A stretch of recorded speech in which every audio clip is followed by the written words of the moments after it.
As you all know, Hazbin Hotel Season 2 dropped their next 2 episodes recently, and as usual they're filled with secrets, hidden details, references and more. In this video I'll be going through both episodes frame by frame and we'll discuss everything that you might have missed during your first time watching. Spoiler warnings for this video obviously if you haven't had a chance to watch the episodes yet, and with that out of the way, let's get into it. Starting with episode 3, we see 2 sinners in the hallway from the pilot and Nifty is trying to kill the B sinner because they're a bug. When Charlie opens her contacts to contact Vox Tech, you can actually see VIVZIEPOP in the list with a little crown in her profile picture. Does this mean when Viv died in Hell of a Boss she went to hell? I guess that makes sense. When Vox receives the email from Charlie, we can see it was forwarded by Ethan, Vox's assistant, who is the same person who sent the most recent merch emails out. Velva can also be seen making her love potions in this scene with her doll joints visible. When Vox and Velva arrive at the hotel, you can see one of Vox's drones chasing Razzle in the background. When Baxter is telling Cherry about him and Penchus, we see a few things. Baxter created the Egg Boys, we see an older version of Vox, and Penchus took the children in the divorce. During the Cherry Snake duet, Cherry makes a reference to Sin City,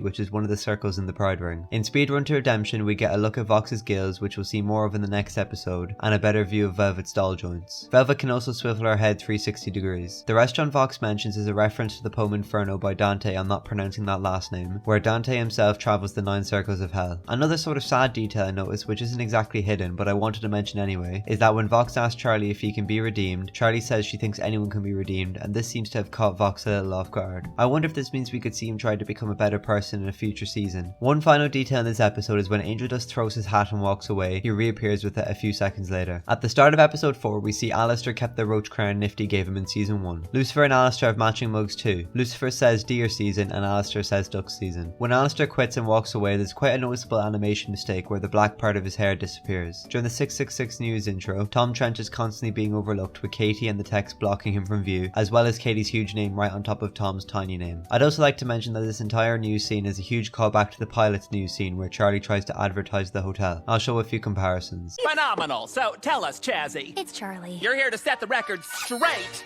about your hotel. So, Charlotte. It's Charlie. Whatever.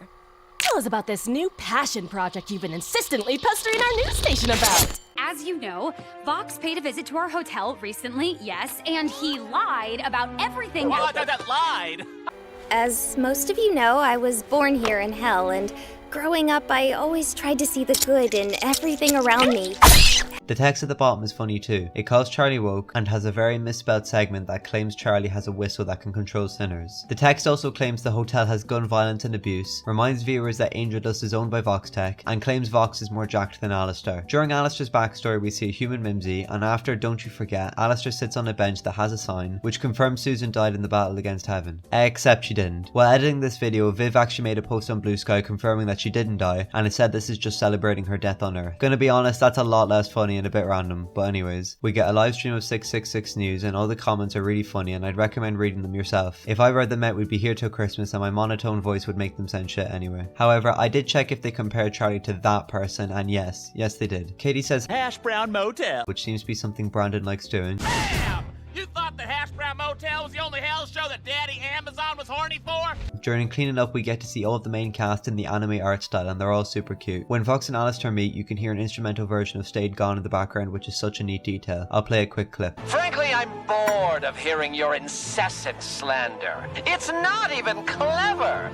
This ends now. During the V's battle, we get Valentino's point of view for a second and we can see his actual vision really is like a moth and is very blurry. Even more funny comments appear when Velvet starts her livestream, which again I won't be reading. However, one I have to point out is someone making fun of Alistair's bob haircut. When Nifty runs through the entertainment district, she passes the spot Loser Baby took place and the window that Husk smashed is still broken. There's also some Lilith posters in the next clip. When Alistair and Vox made their deal, Valentino makes a funny face. As Vox is parading Alistair around, we see a banner that says "We won," but it originally said "I," as Vox has yet again forgotten how much the other V's are carrying him. Katie Killjoy says it's going to piss people off when they find out Alistair doesn't have a tail, which is an obvious reference to just the general fan base. When Vox smokes Val's cigarette, some of the smoke comes out of his gills. During Vox and Al's flashback, Alistair is wearing his pilot outfit. Finally, at the end of Don't You Forget's reprise, we can see a poster of Vox riding Shockwave in the background. So that's every secret, hidden detail and reference I spotted that you might not have. Did you notice anything else that I didn't? Make sure to let me know in the comments, follow my other socials and subscribe with notifications to stay up to date on everything Hazbin Hotel. Thanks for watching.